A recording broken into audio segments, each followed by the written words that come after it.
अक्सर लोग अपनी बेटी बेटे का रिश्ता करते वक्त बहुत कंफ्यूज होते हैं और सवाल भी करते हैं कि क्या रिश्ता कायम करते वक्त जात बरादरी का देखना ये जरूरी है।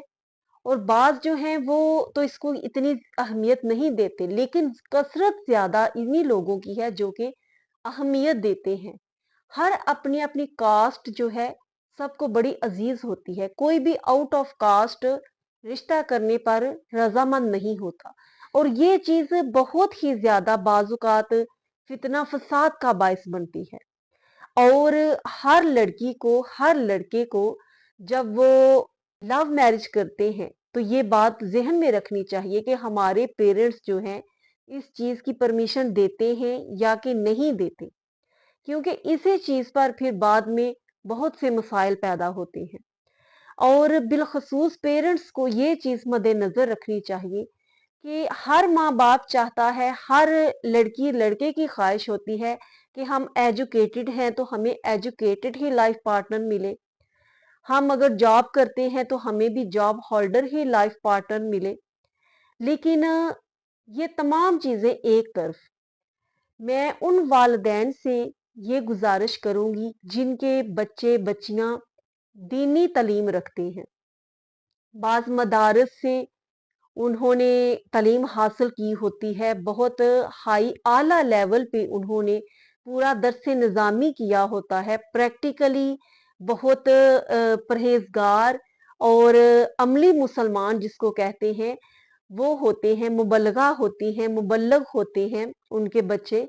उन वालदैन से बिलखसूस ये गुजारिश है कि खुदारा आप अपने बच्चे बच्चियों का रिश्ता करते वक्त किसी भी चीज पे फोकस ना करें। अगर करें तो सिर्फ इस चीज पर फोकस करें कि आपकी बेटी है तो उसका लाइफ पार्टनर बिल्कुल उसके साथ मैच करता हो, पढ़ाई के लिहाज से, तकवा परहेजगारी के लिहाज से, तालीम के लिहाज से।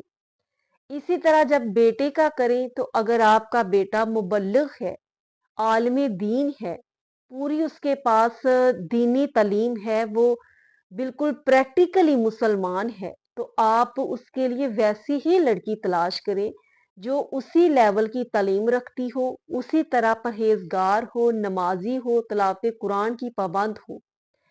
क्योंकि सरकारे दो आलम सल्लल्लाहु अलैहि वसल्लम ने फरमाया कि बल्कि ऑप्शन हमें बता दिए कि 4 ऑप्शन हैं, इनको देखकर तुम अपने बच्चों का रिश्ता देखो, करो, चाहे बेटी का करो चाहे बेटे का करो।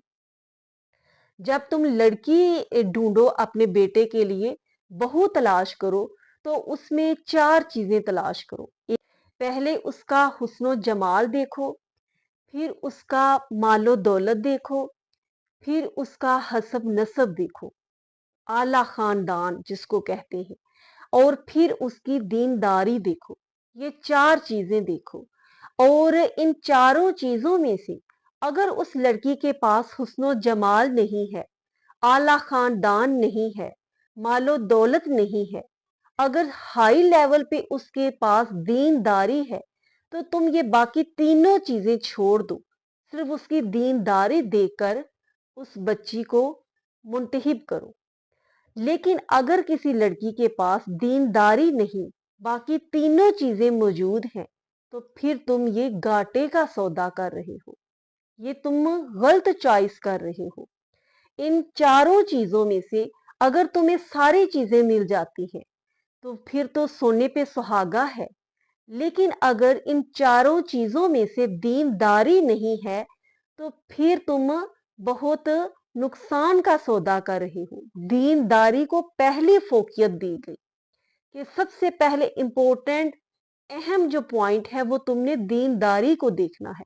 के साथ फरमाया भी कि ए मेरे उम्मती, जब तुम इंतखाब करो तो तुम सिर्फ दीनदारी को देखो। ये नहीं कहा कि बाकी चीजें छोड़ दो, अगर वो भी साथ मिल रही हैं, हुस्नो जमाल मिल रहा है, माल मिल रहा है, आला हसब नसब खानदान मिल रहा है, तो फिर और अच्छी बात है। लेकिन अगर एक लड़की के पास वो तीनों चीजें नहीं लेकिन दीनदारी है, तो तुम दीनदारी की बिना पर उस बच्ची को सिलेक्ट करो अपने बेटे के लिए। इसी तरह जब बेटी के लिए किसी लड़के को तलाश करो, दामाद का इंतखाब करो, तो उस वक्त भी इन्हीं चीजों को देखो। लड़के का आला खानदान देखो, उसका मालो दौलत देखो, और उसकी दीनदारी देखो, और उसका कारोबार देखो। उसमें हुस्नो जमाल नहीं कहा गया, उसका कारोबार देखो कि वो क्या कमाता है। फिर उसकी दीनदारी देखो, और अगर वो चीजें नहीं, दीनदारी है, तो उसको तुम फोकियत दो। यानी लड़का चाहे चूज करो या लड़की चूज करो, उसमें दीनदारी को पहली अहमियत दी गई है। दीनदारी अगर मिल रही है तो उसके लेते हुए तुम जात पात को मद्देनजर ना रखो, बल्कि सिर्फ दीनदारी को तरजीह दो। क्योंकि जब एक दीनदार बेटा या बेटी किसी दुनियादार और मॉडर्न लोगों के साथ उसका रिश्ता जुड़ जाता है, ऐसा लाइफ पार्टनर उसको मिल जाता है, तो उसकी जिंदगी एक आजमाइश के अलावा और कुछ भी नहीं होती। ये उसका दीन में भी नुकसान होता है, उसका दुनिया में भी नुकसान होता है।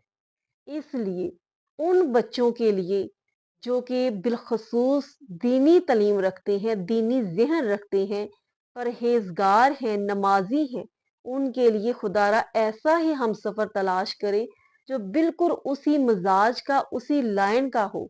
आगे बच्चों का नसीब कि जो अल्लाह रब्बुल इज़्ज़त ने उनके नसीब में लिख दिया है, वो उनको मिलकर रहेगा। कि लेकिन कहते हैं कि बच्चों का नसीब उनके वालिदैन के हाथ में भी होता है।